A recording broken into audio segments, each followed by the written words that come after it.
Let's good, I go, like that. Flanders. Let's go.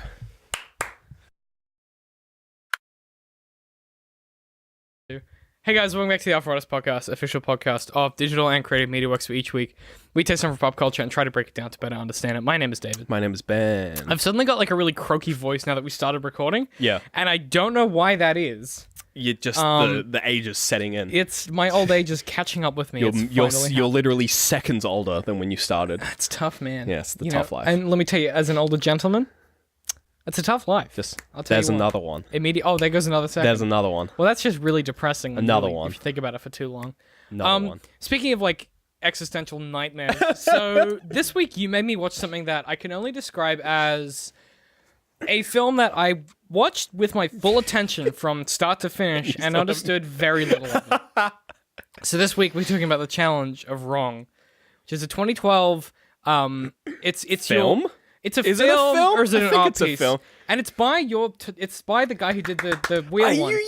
You noticed? Yeah. Did you Google it? No. No? Because when I rented it on iTunes, I had kind of went because you said don't look at anything. I was like, don't just go in. But blind. I I was was like- hoping you didn't realize. I kind it of was made vibed by- off. I was like, this okay. feels vibe. I was like, Feels especially like rubber. the first conversation of the film made me think of Rubber. Oh, And then, okay, and then well, when there the you credits go. rolled, Yeah. I was like, You're okay, like, it's the same oh, wait, guy. yeah. Was it what's his name? Quentin Dupieux. Dupieux or whatever. French boy. Yeah, he's French. I gotta say, if you haven't seen this film, please don't listen to this episode or watch this episode because I think Wow, this is the first time I think you've ever gone. because I think like There's no like spoilers, of course, but like straight up watch this. like film. you have to experience the existential dread of this like film? trying to work out what this film is about as you watch Yeah. it. And then as I watched more of it, I was like, oh, this maybe it's not about anything. But then I was like, But then you're like, it has to be. well, but then I finished it and I was looking at because I was texting you this afternoon. I was looking at the IMDb reviews. The IMDb is really interesting. I was going to And- bring that up. Some people are like this is the greatest thing that's ever been created in cinema. It tells you Yeah. so much about the human condition. And Other some people people are are like, what it's the- dog shit. What's happening? And Yeah. I was kind of in the middle where I was like, I get a lot of these themes, but some of it clearly went over my head. So why don't you for the people who I've watched seen it and by now. for mainly for me because I want to know what the fuck happened. Tell me what this like. What's this? What happened? That's a Because good it's like question. 2 hours David. of my life, and I'm like, I don't know what. Well, it's an hour and a half. But Because it felt like 3. I felt like I went back. And so Wrong is a film. It's a film by Quentin Dupieux. Dupieux. Laura told me how to pronounce it, and I've already forgotten. I think it's Dupieux. It's Dupieux. It's written like that. He's a French boy. So we mentioned this with Rubber, but he's primarily a musician, well, a producer. Oh. Mr. Oizo. Oh, I did. That's a twist didn't know for that me in with the Rubber? narrative. No. Oh, because he does the soundtrack for this film. So director and so Wow. cinematography, directing, and like half the soundtrack. Bloody You know, like when the Renaissance man soundtrack over gets really like kind weird and of fucked up. yeah, that's him. Okay, so that answers a lot of my other questions I had about the production. he does a lot. Like a lot of his music is sort of weird electro, Yeah, that well, kind of stuff. It reminds me of like a atmospheric, a weird Daft Punk phase. yeah, like a Daft Punk meets who's the guy that does Reply All's music? Breakmaster Cylinder. Yeah, that yeah. guy's like kind of like an industrial Atmospheric. vibe. Yeah. yeah. So he does all the music. And the film itself it's a story of a guy called Dolph, and his dog goes missing. Yep. His dog Paul, who was his love, his life, his everything. He's a good boy. He's a very good boy. He's very cute. He's very cute. He's a very fluffy. I don't know what he is. He's like a sort of. It's kind of like Jack's Films dogs mixed with a golden retriever. Yeah, he's a cute. He's a very fluffy, very white, goldenish boy. Looks very huggable. Yeah, he's very cute. And Paul goes missing, and the film is just Dolph trying to get his dog back. Well, okay. That's the film. No, okay. Because what happens is the dog's missing, Right. and he goes outside and he talks to his neighbor, who is I mean, you're kind of going scene by scene at the moment. We'll be here a while if you try to do I'm gonna broad strokes it. So this is very important. So, because I think this like sets up the whole premise of the film as I understood it. So he goes outside and he talks to his neighbor, and the neighbor is very aggressive and lies about the fact that he jogs every morning because Dolph is like, hey, my dog's missing. Have you seen my dog? I know that you run every morning. Did you see him on your run? He's like, I don't run. I hate running. And then Dolph's like, why are you lying to me? I've seen you do it 100 times. And so this is like when I was like, that was when I twigged. You're I was like, like, okay. I was like, Ben's giving me another of these. And then he's leaving. He's moving out. His neighbor is moving out. He's just going. And he's got and he drives a car, and he's also like, by the way, this is why I say it's the crux of the film. He's driving the car the whole film into the Salt Sea, I guess, like into the Salt Plateaus of America, I guess. But that was when I went, oh, this premise is gonna be real weird. Then because I feel like this is important because it does set up the whole wife thing. Where then the next scene, because he's got a gardener, it's a whole thing. He's but a very French. But he has a very flirty phone call with a woman at the pizza shop. Well, she's flirting. And You he's say just, flirting. I say he was just asking a he legitimate was asking. question. He was asking some It doesn't make interrogative questions. sense. None of this film makes sense, Ben. No, the And then- logo doesn't make sense. Well, okay. Well, see, here's The rabbit doesn't need a motorcycle because the rabbit's already fast. Because like the rabbit inspires speed. Yeah. But then it's like then well the then but then the motorcycle is a bit removes the overkill. element of the speed. yeah. So what I was trying, and then also like the office where he no longer works, it's raining inside. Oh, I can't explain that. It's just raining inside. But then when he goes to the manager's office, she's like, "Dry yourself off. Don't get my fucking furniture wet." And I'm like, "But you what? This is what? Like, there's so many questions I have for what the fuck this film was Right. about." And Yeah. like some of it I get, like the fact that this young woman leaves her husband for Dolph after a phone call about the pizza logo because he's the only one interrogating their world. Everyone else is real chill with how weird everything is. He's Right. the only straight man who's like, "Why are you lying to me about running?" He's not She- that straight. No, but like she finds his interrogation of the world because he's the only dude who's like, this is fucking weird. So she's attracted to that. But then also it's his French gardener. And also, she's just like, you changed. That's Your face so is, she's is insane. less Also, dark. I don't know what the fuck this film was. And she just has a very, very rapid reproduction cycle. She has, but well then time change, and then the kids. Oh, I don't know what this film was. So talk to me. let's Tell me literally anything. Let's talk about this film. So I'm glad you mentioned the IMDb ratings because they are really kind of indicative of what this film is. Like this is and you may have seen the specific review that I read that kind of piqued my interest. I was like, actually, that makes sense. This is a real like Emperor's New Clothes film. Like this is really pushing to the point, and there are other art films out there that go beyond this, but like this is sort of like this is still consumable.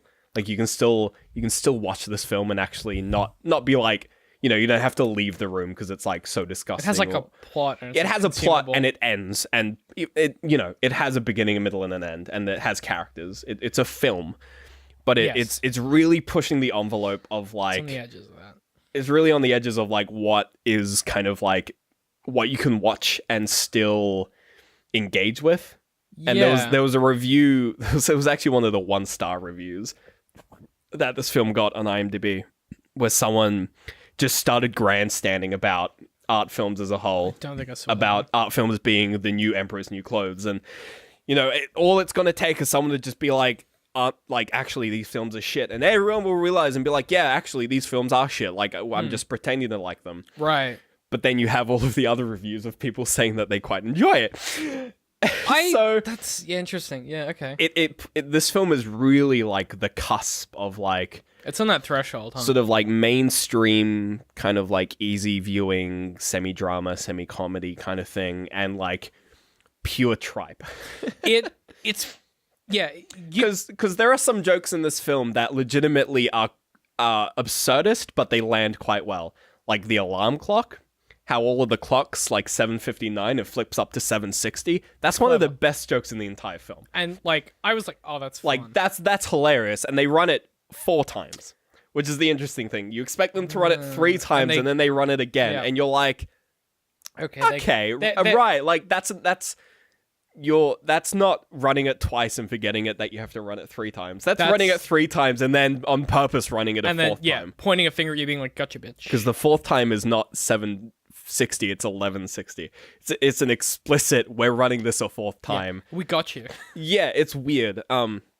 You almost expect the 4th time to just flick over to 12.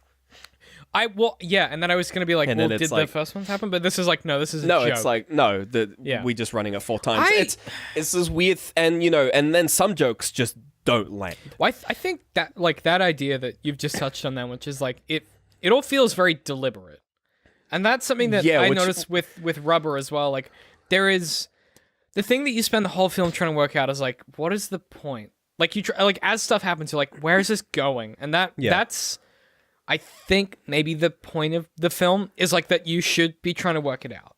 And maybe there isn't like an answer. Like, I don't think anyone can watch this and definitively go, this is what this film's about. But the fact that it encourages you to try and work it out is saying something about the way this guy's living his life, where like he's not like, so he's living in this world of like absurdism. Yeah. And everyone is treating it like it's normal. And he's the only one that's like, this is fucking ridiculous. This guy, like, But even he partakes in the absurd. what? And then he goes to an office that telekinetically rains. talks to a dog. Yeah, he goes to his job that he got fired from 3 months ago. But he's still somehow the most grounded character. Yes. And there's an element to that where I'm like, okay, maybe this is like an absurdist like adaptation of like reality. And it's trying to say The this, but, gardener like, dies and then just back in the film. but like also maybe it's not like, okay, because here's what I was saying as I was watching it. I was like, this is mental, and like I have to in my head put this into a category that I can understand. Sure. But as I was watching it, I'm like, maybe the point is like that you shouldn't be trying to do that. And that sounds really dumb because I know that we've always harped on the fact that like if something is trying to say that, we talk about it with Rick and Morty a lot, where it's like, if something is trying to say that nothing matters, like it's really hard to do without suggesting that you should do something else instead. Right. But this film does a good job of, I think that's the first on-screen sneeze we've ever had on AFA. Yeah. Oh, congratulations, David, you sneezed. no, I feel like that was, yeah, I don't know why that happened. That is very weird. I Maybe I'm don't, allergic to my own bullshit. I don't think I've ever seen you sneeze. I don't David. sneeze a lot. No. That was really weird. I don't know what I was fucking saying. That was really out of... That kind of... You're talking about like Rick and Morty and... Oh, yeah, well, just like this film didn't like suggest like... Normally like when a film is like, the world you live in is bad and a lie. Here's the solution. This film was like, I don't know, man. Dude, it's not good, is it? And you go, no, it's not. And it goes, cool, we're over. And I'm like, what? It's like What was the message? But it just like ends and you're like, oh, we're done? Yeah. You know? And I think there's... You can kind of take that one way as the film being... like not having a point or not having a direction or like It being clearly unfinished. has a direction. It has a direction. It's just you can't really point in that direction. The direction was really just sort of whatever he feels. Wasn't like. that Depier's like voice though? Is like with all of the films of his that we've watched, like there's such a clear voice. Like okay, so the main guy in this film, Dolph, his character and his like actual voice and the way he talks and the way he behaves is so like he reminds me of like a bunch of really like strong, confident Hollywood actors. But But at the he's kind same of a bit time, aloof. he's very kind of like he's presented as being fairly kind of weak Yeah. in ways. You know, he's kind of like a mix of like a straight man, like the strong main character, and also like the awkward characters you get in a lot of like American comedy, Or like an office kind of thing. whatever the male equivalent is of like the pixie girl trope. Like, Right. The kind of aloof, like weird hipster guy who's Well, like you know, got a heart almost of gold. kind of similar to the character and the female character in this film, who is kind of that pixie girl trope, Well, just on steroids. I didn't even think one time pixie girl trope. What I did think when I was watching her was I was like, okay, to me her character is really interesting because she reminded me a lot of like okay, so for me she was the archetypical like super like ready to fall in love and very like emotionally active female character in like regular films, but amped up by the fact that like she clearly was oblivious to what was going on around her. Well, like there's one thing I was thinking of in particular was they have this conversation where he's trying to telekinetically talk to the dog. And she's Yeah. trying to move her stuff in, and he's so disinterested in her moving in, and she is not noticing that he's not responding. Yeah, And she repeatedly is like, "Respond to me, Dolph. Dolph, respond to me, Dolph." but not in a Dolph." way where it's not in a way where she's like, not "Why like a- aren't you listening to Yeah, me?" she's in not a like way a where she naggy just keeps woman. she just keeps asking Yeah, a question. there's no. She's oblivious to him ignoring her. Yeah, there's no like Yeah. trope at work where it's like women are always needy and screechy and naggy. It's just like no, she doesn't realize what he's doing and he doesn't realize what she's doing. And that to me is like a good summary of this film where no one has any fucking clue what anyone else is doing. Yeah. And they just kind of roll with it. And like I was trying to unpick the themes this afternoon because I've been playing a lot of Fallout 4 this week. Because you know, I've been trying to relax, and I'm really bad at that. So it's like video games like a good option for me. It's a good out. I get to build homes in that, and I like building because I like Minecraft, and I've spent a lot of time in that video game building stuff. When I'm building stuff, I'm just like chewing through everything that this film was as I was building things today. Yeah. And one thing that occurred to me is you spend a ton of time in this film with Dolph's like day-to-day interactions. So like there's this element of him where like he goes to this job that he doesn't work at. Yeah. Like he doesn't have a job. He pretends to work. But he goes to work and pretends to work, and then he comes home, but he's dressing in these nice suits, and he has a gardener who clearly pays money to. Oh, he does. Yeah. Yeah, like, and like I guess he owns his home. We don't know that, but like it seems like He must. Yeah. he doesn't need to work.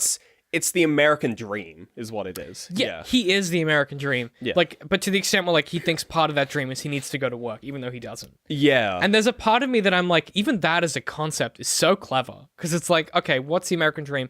It's you have a house and like a dog. and a dog and like And a a white picket garden. fence and a gardener and a garden. It's great. You can like change things. You go to work. You go to work and you come back, but you don't really care about work. You don't really need to go to work. And like he does that, but it's the inverse of that where it's like, what if you took that to 11 where it's like, well, you don't have a job, but you feel the need to go you to a still job. go, yeah. And like that to me, I was like, okay. And then, you know, that it's, You get up at 7:60 every morning. yeah, like there's an element of that where I'm like, this film is like maybe genius. Like, cause that to me is such a interesting commentary on like American, like, or like capitalist society in general. But then at the same time, the pine tree turned into a fucking Christmas tree. The palm tree turns into a pine tree. Sorry, yeah, the palm tree Yeah. turns into a fucking Christmas tree, and you're like, Why? how is what? Like Yeah. that?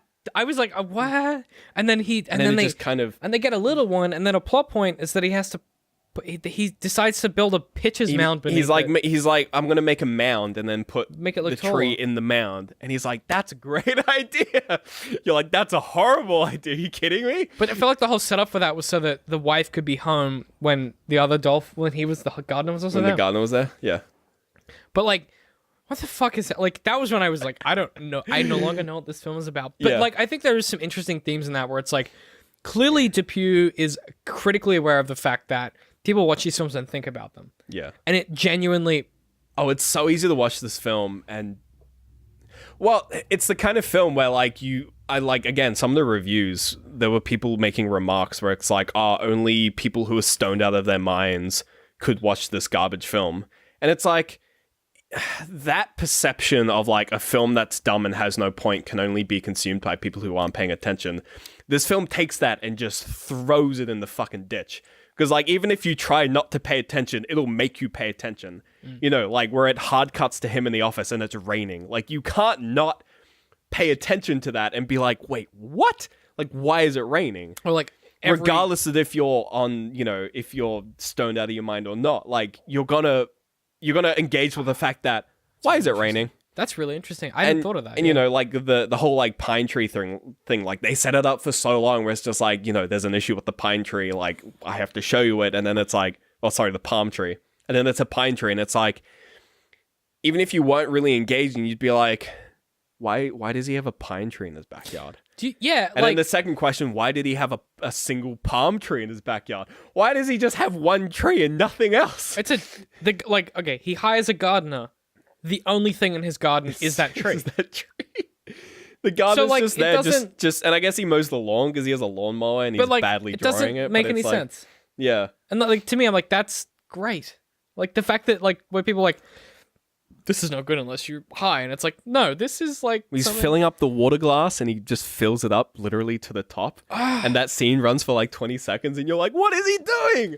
Like, But also, the gardener dies halfway through the film, and he's just back. He dies.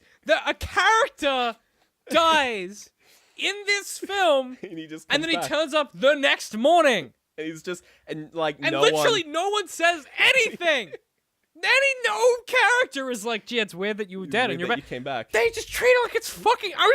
That was when I was like, what is fucking? And then every character is like it's the like master he didn't. is It's like he didn't die. He just left in the ambulance. Well, like it again. Then every character is like talking through the telepathic voice of the master. Yeah, and it's that's never, like the only plot thread It's that never addressed remains, in the fucking that story. like remains strong throughout the film. It's never addressed though. Like it. No, that's never a point. He's Master Chang.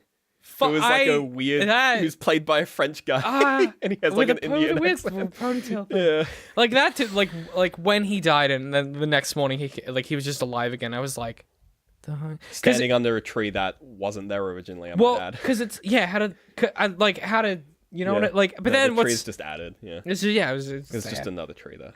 Well, what's kind of interesting though is like, or what I was fascinated by is with all of that stuff. Like as I was kind of like turning over the cogs in my head and trying to work out what was happening, there is an element of me where I'm like, okay, that was really weird that he died and came back. But the film sets it up that when he dies, it's kind of going to solve a problem for Dolph in that this woman who thinks that because she's, I don't know what her deal is, but like she wants to marry Dolph or be with him for reasons that we don't know of. Well, it's like she had the voice and then she saw the face and she's just kind of like alternating between the two. And like you think that when he dies, it's going to solve a problem for Dolph because she wants to be with Dolph, the voice, not the person. That in that case, like that's going to work out, and he's going to have like this attractive young wife character. But then it's almost like halfway through they're like, wait, we could make some really funny tension if we bring him back.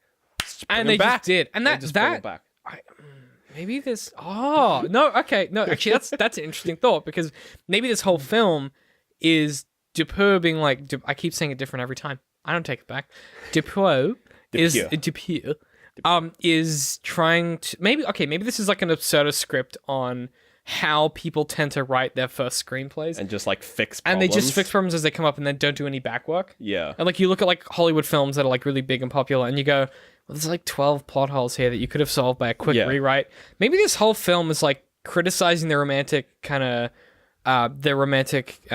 comedy genre and the plot hole of like, oh, she's pregnant and he's not paying attention. Yeah. And then like literally the next day they're like, she needs to be going into labor, and but we can't wait 9 months. But then the kids just do it now. Yeah, but then the kid's 12. And then they wanted like a dad and son moment. They were like, just the kid's 10. And then the dad stabs the wife for drama. Like there's like, yeah, exactly. They're like, we need a dramatic ending. And then, but it's like also like this guy's life is sad. How do we represent that? Well, when he goes to work, it's raining all the time.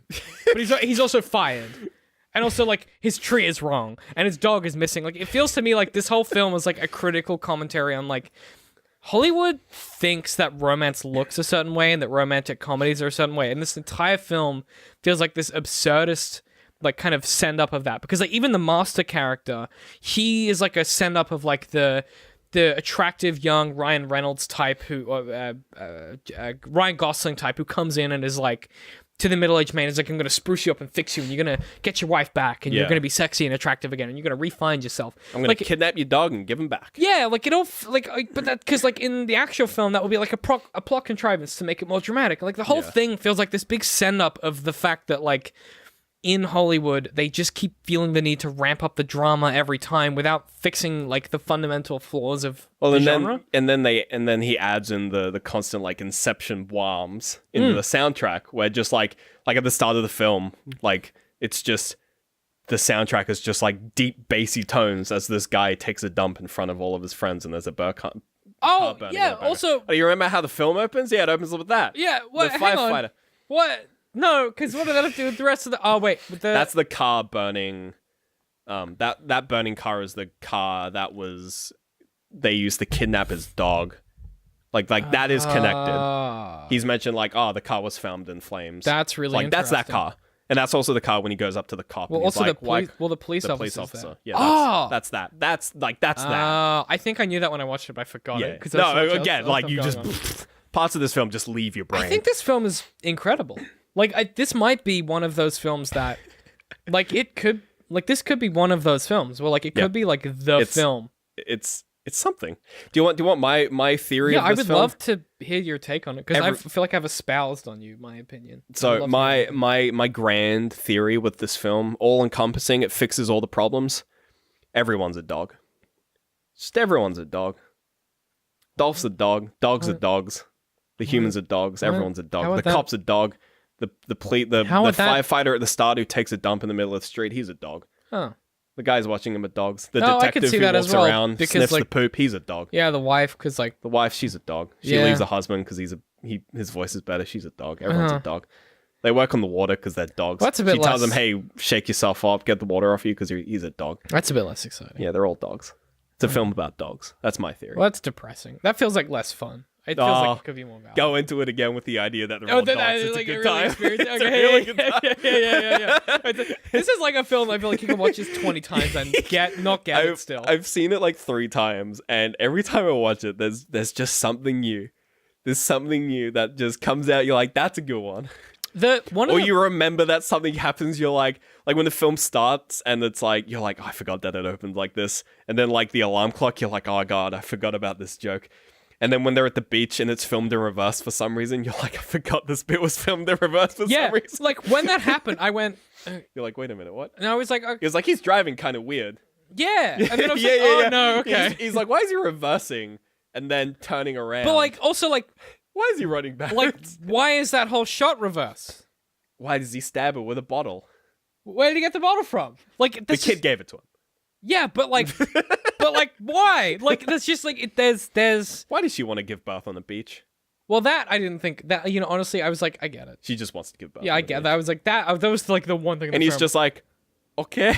Yeah, well, like he also seems to be a vessel for the narrative, which also. Oh. He's the ethnic minority that is oh shit. That's like a vessel for the narrative. He's like the gay best friend or like the Mexican coworker. Oh shit.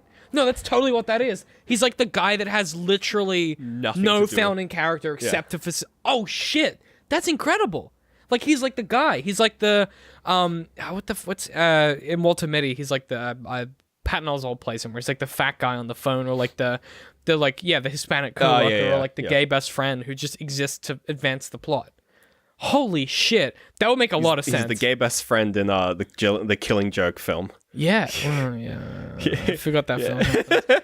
That would good god, this film is like kind of genius. There's a lot to this film. There's a lot to unpack there. Holy crap, that's like the book and how there's like a volume 2. Yeah, and he's like, the first one's dog shit. This one's garbage. Read this throw one. that out. Yeah. That was interesting too because like it seemed to work. Maybe. Oh yeah, he it Well, worked. he talks to his dead dog. He can talk to his dog. So like that worked. I want that book. I think I want a copy of that the book. dog's not dead, but yeah, like it worked. And then like the whole like where he's just like, I had a dream about you finding your dog. He was on a bus. Dog's on the bus. Absolutely, dogs on the bus. So I guess like because dogs are humans and humans are dogs. They're all dogs. Oh Jesus Christ! He gets off the bus. It's the scene where she gets off the plane and they run towards each other on the sands. Except he's a dog. It's a very good boy. It's pretty close to the beach. Yeah. You know it's near the beach because you see it. And also when he's like, we kidnapped someone's dog, but then she got a new dog. Here's the dog, and it's a kid. Everyone's dogs. There's a lot of points where people are just dogs.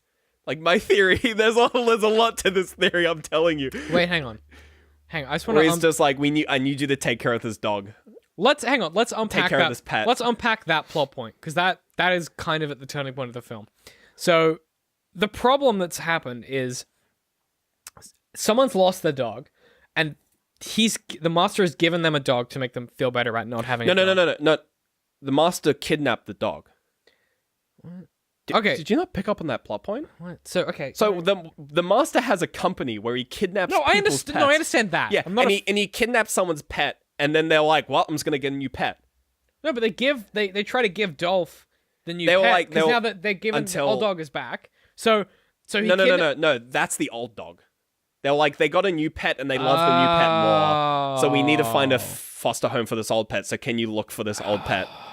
Until we find a foster home. By the way, it's a teenage boy with glasses. I read that the other way around. Yeah, he's got that flip. That makes way more sense. It makes more sense, yeah. Yeah, it's less thematically interesting, but it makes more sense. But also if everyone's a dog. Everyone's a dog. Jesus fucking... Okay, hang on. Wait a minute. If everyone's not a dog... No, everyone's a dog. Yeah, but if everyone isn't, what is that plot point... Like, what is that trying to do? Because, like... It's saying that everyone's a dog. No, because it's just fucking... Is everyone a dog? That's everyone might be a dog. Any theory to do with this film works to a certain extent, and then there are just like red herrings. Well, it's kind of like when we did Rubber, and we were like, "Is it a metaphor for this?" It's like I don't know. Yeah, no, and it's like again, similar to Rubber, where like if you have like an idea of like this is what I think this film means. So like if you think this film is about the American dream, it works to a certain extent, and then the gardener comes back alive. Oh, okay. No, okay, maybe no. no. Well, because like, is this a film about making like how dumb theories are? No, no. Because there's no unifying theory, I don't even think though it's so. asking for it? No, I don't think so. Now that you This, said this, that, this no, film screams for a unifying theory. I think what it is. Oh shit! I think But, like, nothing no, fits. I think it's a commentary on. Oh wow. Okay. Here's the unifying theory Hang about on, this I'm film trying that to like doesn't I'm have like a spinning unifying my theory. cogs here. Give me a second. I think it's a film about the idea of like Hollywood and like Hollywood film. Right, so because as we talked about earlier, like it's this idea of like the rom I think com that's has these the plot strongest one. contrivances. Yeah. Yeah, but I think really what it's about is this idea of like those films are made such that anyone can watch them and get something from them. Like they are so lowest common denominator Yeah. that they don't have to be about anything to. If you just want the sex scene, that's in Yeah, there for you they- at minute 40. like- It's there. Yeah, like you can watch it and you no matter who you are, you can get something from it Yeah. because they ostensibly say nothing Yeah. by saying everything at once. And that means they have no value. And I think this film is potentially trying to suggest that as like a Like the subtext. complete opposite. Where it's like, It's yeah, like this film says everything. nothing. It says literally nothing, but you try and read into it because that's what and you're able to pull these strands of and tidbits of meaning. and then And try if and all else stitch that fails, together. there's a couple good jokes in there. Yeah, and it's like kind of fun and like a lighthearted thing. There's a and cute dog at the there's end. a cute dog, and everyone's So kind like of, you get rewarded with the cute dog. and there's like a Congratulations, there's- you finished the film. yeah, Here's a there's- cute dog. It's like don't pass go, don't collect $200. Like there's like a like the main guy's not bad to look at. The hot young wife is hot and young. Like the detective is kind of gruff and interesting, and The like, there's- gardener's kind of funny. Like Yeah. he's got a good air to him. like there's a mean. All the yeah, actors are he's really fun. quite They're good. They're Yeah. good. Like the boss is mean to her employees, and everyone can relate to that. Well, But like also, the manager when he's like working, he's just always glaring at him, no matter what he's doing. Yeah. He's just glaring, and it's just hilarious. it's a film that literally anyone could relate to, but because of that, it says and means nothing. And I think it's maybe a commentary on like that tendency that Hollywood has to like churn out these fill it with these more ideas stuff. that just Yeah. don't contribute to discourse or conversation or dialogue or anything. Like they are nothing because they appeal to everyone. I think maybe like Depew is like I think like because like Rubber is like a horror film ostensibly. Rubber's a horror film in the same kind of vein where it's just like taking all this horror garbage and just really making and then literally adding spectators. yeah, and that's the clever thing it does. That's Is the it adds clinch. in people It that are adds watching. people who are watching this destruction and That- horrific, that film- which just blows the whole film By the out way, of the water. if you haven't watched that film, If or you listened to our haven't seen episode, you should. It's Rubber wild. is insane. Yeah, But like I think for me this was more subtle. It's got the leading man who's kind of like middle aged. He reminded me of the guy from Her. Like they have a lot of like he's the kind of yeah. everyone can like him because he's not too handsome. He's got a weird mustache, but he's kind of got decent hair. And like he wears nice suits and he's a bit aloof, Yeah. but he's not too aloof. Like he's the perfect rom-com lead. He's the Mark Ruffalo, right? Like he's the guy. He's not Yeah. he's not one of the Chris's. He's not conventionally He's a Mark attractive. Ruffalo. He's the Mark Ruffalo. Yeah. And I think like if you're talking about films that want to say something, I think this is a film that by being everything at once is trying to say that all of these things that you love are saying nothing. But at the same time, like that, I think people misread that as being like nihilistic. I think it's saying like that's worth talking about. Like the fact that we're doing this now means that the film is Yeah. done what it was supposed to, which is Yeah, like get absolutely. people to quit. But like how fucking like either he is insane, He's probably a little insane. but like I think Or that he's you- a fucking genius. well no, but like I think Yeah. that to be genius you have to be a little bit insane. He's got a couple of films. I've been meaning to watch the others. They're a lot harder to find, partly because they're newer. I think I tried to watch his newest one like the year it came out, and it just like as in the year it came out at like the Cannes Film Festival. So like it just wasn't available. Well, like anywhere we else. we I'm want to meaning watch that, Eighth yeah. Grade by Bo Burnham, and we just can't Yeah. get it yet, you know. But like I think one thing that I was interested in was I rented this on iTunes. Yeah. Which I couldn't with Rubber at the time when we did that episode. It was on Netflix. Rubber's on Netflix. It is now. It was when we did the I episode. don't know if it is anymore. Okay. It was the vice versa record. I know I saw it. On Yeah, I either Netflix. couldn't find it or it wasn't. Okay. But like this one like was big enough that I was able to rent it on iTunes, which for me Yeah. I was like, this guy is doing something He's that doing no well, one else yeah. is doing. And like, by the way, you can rent it for $5 Australian on iTunes Ooh, in that's HD. like $2 American. So it's That's nothing. but like that's pretty expensive for renting on iTunes. Really? But that's how I knew it was good. Okay. iTunes kind of has a sliding Right, like yeah. scale where it's like, yeah, you know it's good if it's in that range. Yeah. Like I think Avengers is like $10 to rent. Oof. Yeah. Steep. But it's like Joss Whedon, so everyone loves that shit. No, it's just interesting to me that like this film had a level of complexity to it that I think the whole point of it is to think about it and talk about it. Yeah. And like normally that I'd find that wanky and like unappealing. And Like- it's because you can any part of it, anyone would be able to have a really good idea about and be able to sort of add to the discourse. It's not like a thing where like it's not like a very structured film where like you have like if you know everything about romance films, you're all about like you've got everything down pat. Like this has a bit of this, bit of that, bit of absurdist, and it's just all in a neat package where everyone's a dog. You're a fucking lunatic. What you've just reminded me though of is the fact that the detective spends the whole film working out that the dog was kidnapped, and then it went it's like, nowhere, I know. and he got angry that it went nowhere. Yeah. There's just like more data for it to be like this. And Setup also of the poop popular has genres. the poop has memories. That audio. Well, that I didn't mind because for me that was like That's like a dumb. send up of like crime. Yeah. Oh yeah, Where absolutely. Where yeah. they're like magnify and enhance. Yeah, it's yeah, like it's like a VCR He's like, I camera. He's like, I took the memories of your shit. poop. It's just like, why isn't this? It's just like, why can't we hear it? It's just like, there's no audio. Yeah, because there was some reason why they Yeah. couldn't solve the problem. No, this is like when I watched it, I was like, this is. But then, as with Rubber, like I came out of it being like, this for me is like something that I think is like genuinely valuable to art and discourse. Yeah. And it's weird that not everyone is talking about this all the fucking time. Like I think It's worth saying. I think this guy's a genius, and I hope that in the future you bring me more of his stuff for this podcast because I feel like I learned something. I'll bring him hot and ready. Yeah, I feel like I learned something about myself and about art in general. But also, I feel like I learned absolutely nothing. And that's really what it's all about. That's really the aim. Yeah. But it's that time of the week, man. If you got any recommendations. I've started playing Warframe again. Well, because you got internet back. We got internet back, hooray! Yeah, and so all I'm seeing on my fucking computer when I'm sitting at night Been watching playing Warframe, Brooklyn been Nine-Nine playing is like Warframe. Ben and Laura playing Warframe Thing, yep. constantly. Yeah. Back in that shit. Mm. New quests, new storylines. I'm so sad about Space Mum. It's got my heart heavy. It's good Is it stuff. good, though? when the new expansion's coming out, we're roping you in. Yeah, well, They basically added Guns it of looks Icarus. like Guns of Icarus, but also yeah, Warframe. but also in space. And I'm excited to be like level 1 and be harassing you the whole time. absolutely. And you know that there's going to be some video. where You're I'm just staying on the badgering them. ship. You're staying on the ship. You're not going yeah, anywhere. you say that, but when people tell me to do something, I always do the opposite. You're gonna so we're gonna launch see what yourself happens. into space. I'm gonna see. Yeah, I'm gonna leave you behind. Yeah, you're gonna. if that's an option. Yeah, absolutely. I'm gonna hang out in orbit and Yeah. then just kind of leave you like quippy snark remarks Absolutely. about your kind of inability to complete the mission. I'm very excited. Yeah, it's gonna be great. I'm very excited also.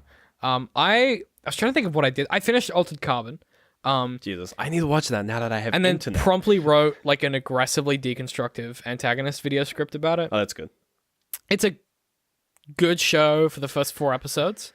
Oof. And then it does that thing that I've noticed in Netflix where it's like they were clearly given too many episodes to write. Right. And they do too much backstory and it kind of ruins it. Okay. I quite like it. Like I think the concepts are great, but the last sort of 3 or 4 episodes just don't land. It's like the Iron Fist problem. Iron Fist No, kinda does it because similar. different. It's like the inverse Iron. No, wait. Did I say Iron Fist? I meant Luke Cage. Yeah, inverse of that. gonna say. Where it takes so long to get started that Yeah. I think the opposite, where it's like Altered Carbon starts off with a Iron great Fist premise. is garbage all the way through. Yeah, Iron Fist is dog shit. Luke But like I think, yeah, for me, Altered Carbon.